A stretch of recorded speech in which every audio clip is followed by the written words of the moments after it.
Mesdames et messieurs, bonjour et bienvenue dans notre émission « Pourquoi la Chine ?». Aujourd'hui, nous faisons le point sur les technologies employées dans la prévention et le traitement du coronavirus en Chine, notamment les robots, le Big Data, donc les mégadonnées, la 5G et les drones.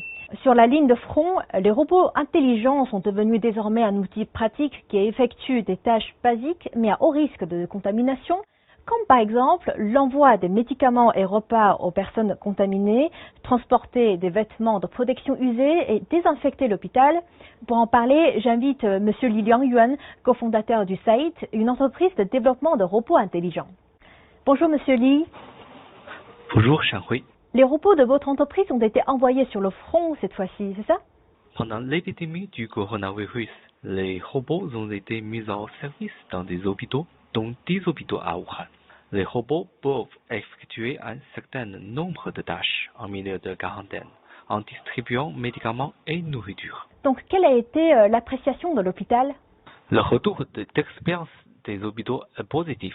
En réduisant la charge qui pèse sur des professionnels déjà surchargés, le robot n'a pas besoin de masque N95 ni de vêtements de protection. Disposer de produits de technologie de proximité renforce également la confiance du personnel médical et des patients vis-à-vis du sérieux des moyens consacrés à la lutte contre l'épidémie. Merci M. Li.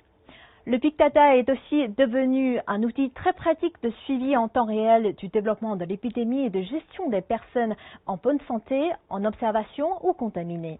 Dans plusieurs provinces en Chine, les habitants font une demande en ligne et une de ces 3 couleurs leur sera attribuée, vert, jaune ou rouge, et ils ne pourront circuler librement qu'avec un code QR vert. Pour les 2 autres couleurs, la quarantaine de différentes durées sera imposée. Une numérisation du code QR à l'arrivée d'un endroit public tel qu'une autoroute ou un supermarché enregistre également les déplacements d'un habitant. À partir de toutes ces données collectées, une carte dynamique mise à jour en temps réel est à la disposition des habitants. Elle indique le niveau de risque de contamination dans chaque ville et contribue à ce que les activités économiques puissent reprendre en toute sécurité. La 5G a également contribué à faciliter les consultations en groupe, les réunions et les formations à distance sur les mesures à prendre face au coronavirus, surtout pour les personnes contaminées se trouvant dans un état critique.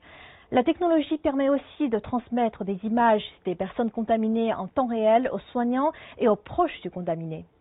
Au niveau municipal, les drones équipés d'un haut-parleur puissant ont été employés en vue de dissuader les rassemblements d'habitants et réduire les contacts interpersonnels.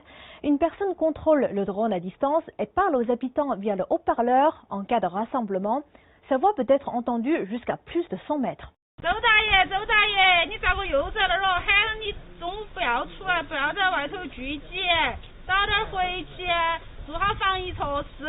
Les images que vous voyez ici ont été prises dans un village dans la province du Sichuan. En à peine 30 minutes, le drone parvient à faire un tour dans tous les coins et recoins du village. Ainsi, le drone effectue cette patrouille 3 fois par jour pour éviter les contacts directs du personnel, du comité du village avec les habitants. Voilà, c'est la fin de cette émission. Qu'en pensez-vous?